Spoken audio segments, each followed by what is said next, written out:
কালু আরো পিকআপ বাড়া গাড়ি। বেশি পিকআপ বাড়াইলে হবে না ভাই, অল্প তেল আছে গাড়িতে। হবে বুকা চুদা, তেল ভরতে পারিনি গাড়িতে। তুমি তো বলছিলে যে গাড়িটা গ্যাসের করবো, তেল বেশি ভরি না। এ থাকা সামনে দিয়ে টাকা নিজে মারা অন্যায় করবে দিয়ে আমার উপরে গরম ছাড়বে। বড় ভাই এখন ঝগড়া করার সময় নাই, ঠিক আছে? এখন একটা ইম্পর্টেন্ট কাজে গেছে, এখন মাথা ঠান্ডা করো। মাথা আগুনের মতো গরম হয়ে গেছে কাদা। বুঝতে পারছি, বাড়ি থেকে মেয়ে পালিয়ে গেলে যা হয়। আমার মেয়ে পালাইনি, ও ভুলিয়ে ফাঁসিয়ে নিয়ে গেছে। হ্যাঁ বড় ভাই, সেই একই ব্যাপার। স্পিড বাড়া গাড়ির। 180-তে চলছে বড়, ইয়ার উপর জোর চালাবি চাকা খুলে পালাবে। কইবে বুকা চুদা 140 চলছে তবে। তোমার মাথাতে কাজ করছে না বড় ভাই, গাড়িটা 180-তেই চলছে। গাড়ি চালানো শিখাচ্ছি নাকি তোমাকে?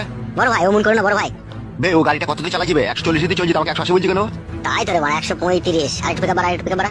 বেশি গান মারাই না, ঠিক আছে? তাহলে তুই চালা গাড়ি শিবে আয়, জীবন হারাবো নাকি আমি? গান মারাইছি, এত জোর চালাইছি তাও হয়েছে না। বাইলে বাই চাপা। চাপাচ্ছে। আরে জোর চালা না মারা, চুপ করে বসে থাক, নাহলে এক লাত মেরে ফেল দেবো গাড়ি, লাত মেরে বুকা চুদাকে। বালের ড্রাইভার রে। তুমি খুব ভালো ড্রাইভার, তা তুমি চালাও মারা। লে রে ভাই ঝামেলা করি না, চো সামনে দেখা। গান মারাই নিজের মেয়েকে